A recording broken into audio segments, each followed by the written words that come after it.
गांव में स्कूल है, पढ़ाई नहीं हो रहा है, किसी को चिंता नहीं है। अभी ऑर्केस्ट्रा का नाच आ जाए तो पूरा गांव वहां टूट पड़े। चाचा, इसमें गलती हमारा नहीं, हमारा घटिया एजुकेशन सिस्टम का है। हमारे बिहार झारखंड में 10वीं 12वीं में 80% मार्क्स लाना मानो चुटकी का खेल है। पर यही 80% वाला विद्यार्थी जब जाकर के कॉम्पिटिटिव एग्जाम में बैठता है तो सीधे 80% से 10% में जाकर के धड़ाम से गिरता है।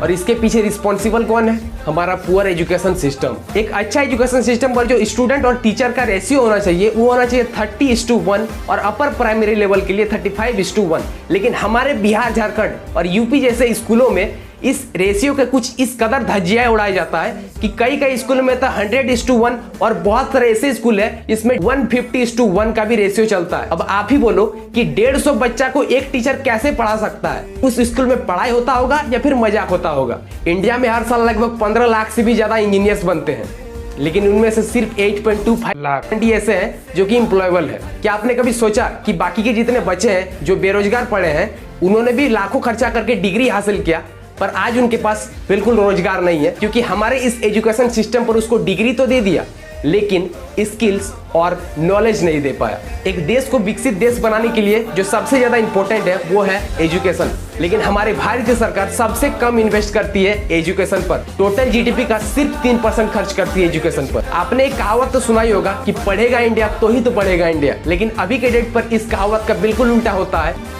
इस घटिया एजुकेशन पर पढ़ेगा इंडिया तो ही तो आगे जाकर के जाति और धर्म के नाम पर वोट देगा इंडिया।